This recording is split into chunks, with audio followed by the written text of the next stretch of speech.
Desde la semana pasada hemos estado hablando en el programa sobre el centenario de la ejecución de Francisco Villa, y con este motivo el gobierno de México, el gobierno de la República, ha decidido nombrar a 2023 como el año de Villa y hacerle homenajes a este revolucionario.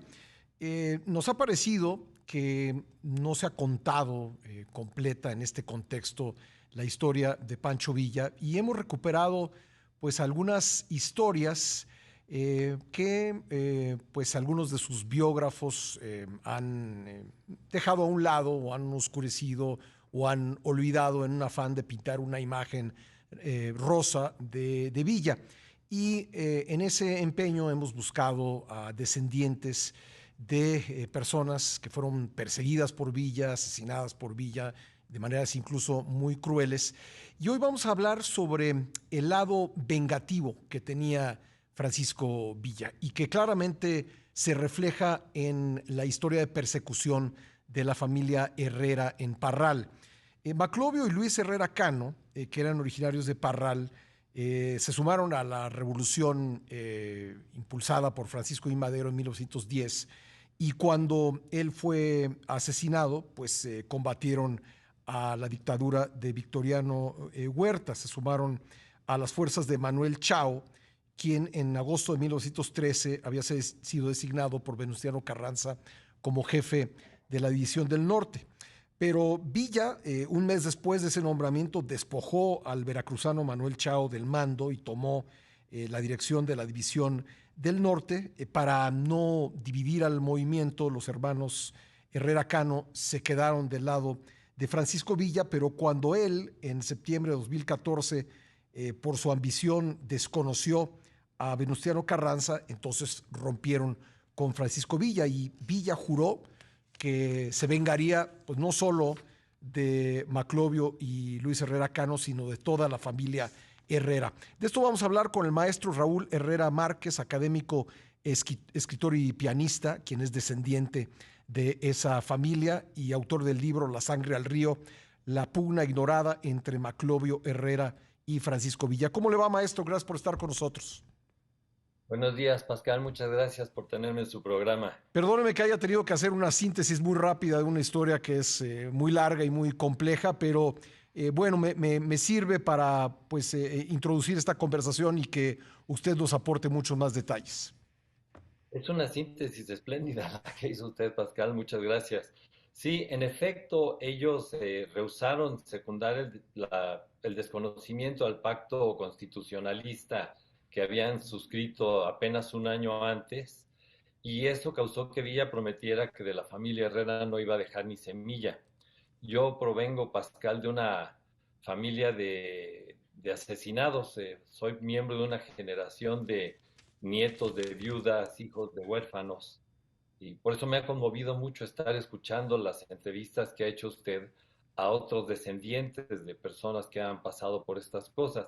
En el caso de mi familia, murieron 6 en 4 años. En 4 años mi bisabuela perdió a 5 hijos varones y a su marido, de los cuales solamente mi tío Maclovio y mi abuelo habían tomado las armas, los demás eran civiles todos, pero Villa prometió acabar con la familia, y en 1917 mi tío Concepción murió por una bala villista durante un ataque a Parral, y en 1919, cuando ya Villa había sido derrotado y andaba a salto de mata en Chihuahua, asolando las poblaciones, atacó Parral en Semana Santa. En esa época las poblaciones se habían organizado en defensas sociales Uh -huh. que se coordinaban con las guarniciones militares precisamente para defenderse de los ataques villistas. Y en Parral esta defensa estaba siendo exitosa, pero la guarnición militar traicionó a los civiles, los abandonó la plaza sin avisarles, y ellos se fueron replegando hacia el cerro que gobierna la ciudad, y desde ahí se estuvieron defendiendo. Fue una lucha que duró desde el viernes en la noche hasta el domingo en la mañana, Uh -huh.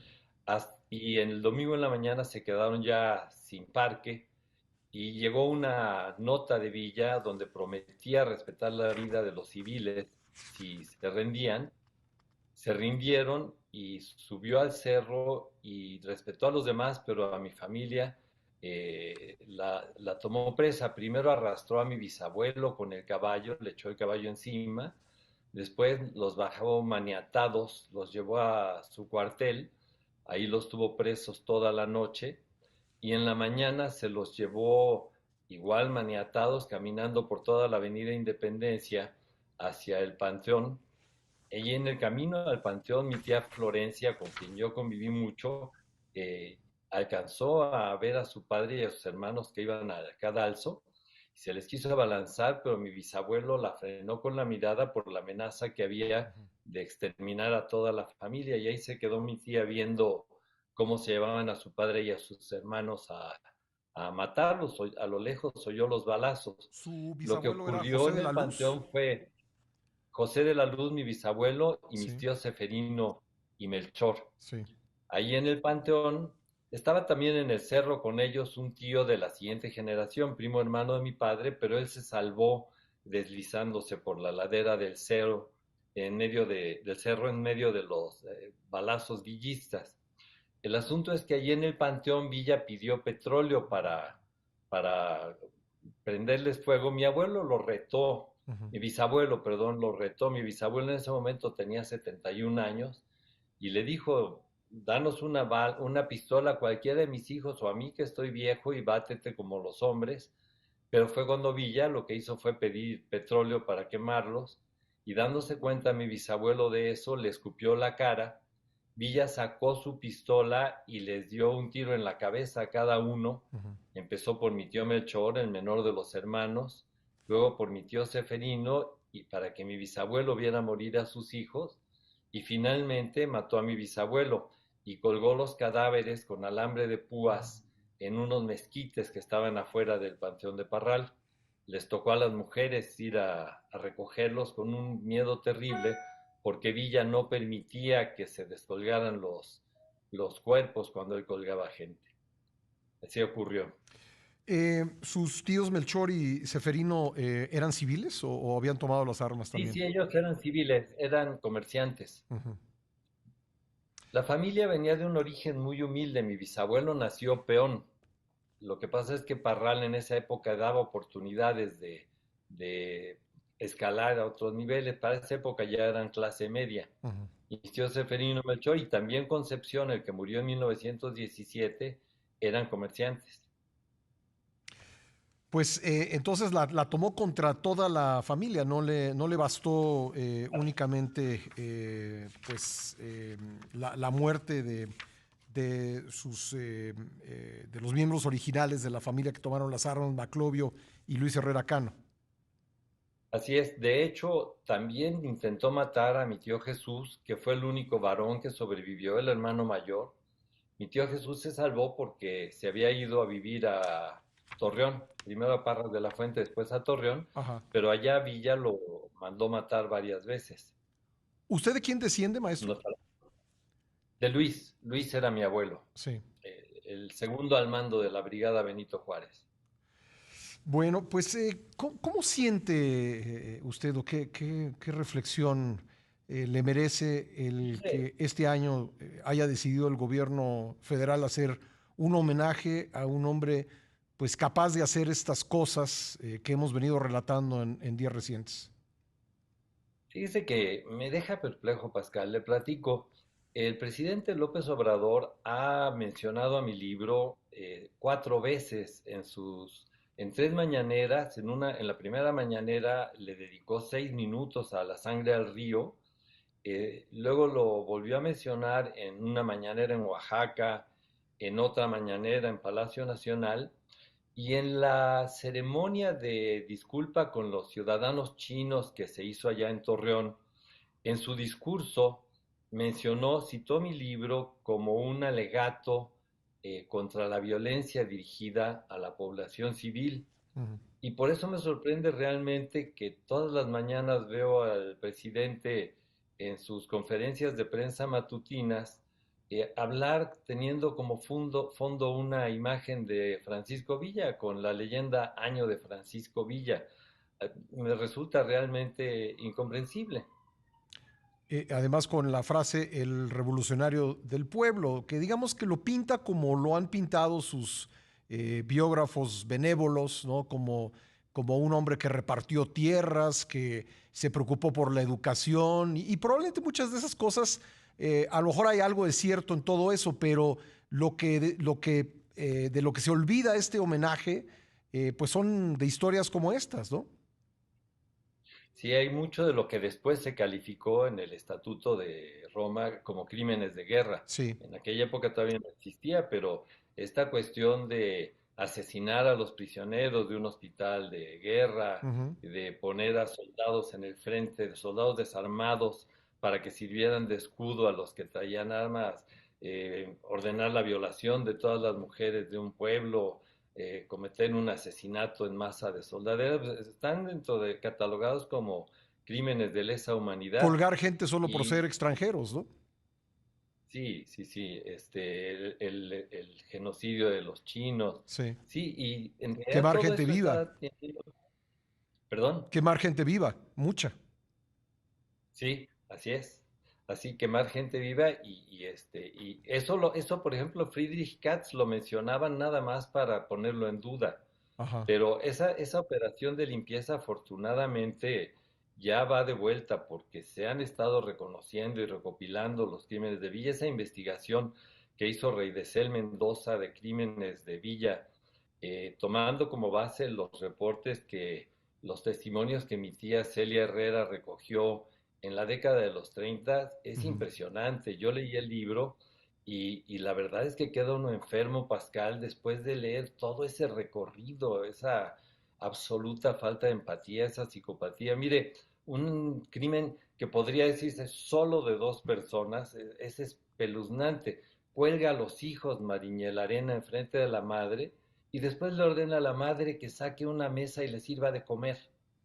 Dice uno, es que lo que tiene que estar pasando en esa mente para Ujú. ser capaz de cometer un crimen de esa naturaleza. Le platico, mire, cuando presenté mi libro aquí en la Ciudad de México, La sangre al río, hubo alrededor de 450 asistentes y tuve la idea de pedir que se pusieran de pie los descendientes de asesinados. Viera qué número tan impresionante, Pascal, y Ujú. eran solo de mi familia. Sí. Lo mismo hice en Gómez Palacio, Durango, y también fue muy numeroso. Yo me pongo a pensar qué pasaría si todos estos descendientes que han aparecido, que está usted entrevistando, que Rey de Cel Mendoza visitó para hacer su libro sobre crímenes de Villa, nos reuniéramos y nos presentáramos en el Congreso de la Unión. ¿Cuántos seríamos? ¿Cuántos descendientes de Ujú. asesinados por Villa, de víctimas de atrocidades de Villa? No seríamos. A mí me ha ocurrido que voy a una ciudad y una persona me platica a raíz de la publicación de mi libro que su mamá le contó que cuando era jovencita Villa la violó. Dice uno, bueno, ¿cuántos seremos? ¿Cuántos nos sumaríamos si hiciéramos una reunión de esa naturaleza? Sería espeluznante. Pero ahí está el año de Villa, Pascal. Pues sí, y Ojalá nosotros que hemos hubiera una querido en comisión de la este verdad. contexto, maestro, contar esas otras historias que pues se han dejado de lado para pintar una imagen incompleta de Francisco Villa. Y ojalá que pues estos relatos que ustedes han hecho pues sirvan para cambiar esa impresión y apegarla más a la realidad. Sí, le agradezco mucho el espacio que nos ha dado, que les ha dado a nuestras voces, Pascal. La verdad es que México tiene pendiente hacer una comisión de la verdad que investigue esos crímenes y que discuta si tienen que estar esas letras de oro con el nombre de Villa en el muro de honor del Congreso. O bien si lo dejan ahí, pero teniendo rodeado de los nombres de todas sus víctimas. Pues sí. Eso sí que sería un acto de justicia. Maestro, le agradezco mucho estos minutos para el programa, muy amable. Muchísimas gracias, Pascal. Buenos días. Gracias, el maestro Raúl Herrera Márquez, académico, escritor y pianista y descendiente, ya nos lo dijo, de muchas personas asesinadas por Francisco Villa por simple venganza, porque dos de la familia Herrera, decidieron no secundarlo en su desconocimiento de Venustiano Carranza.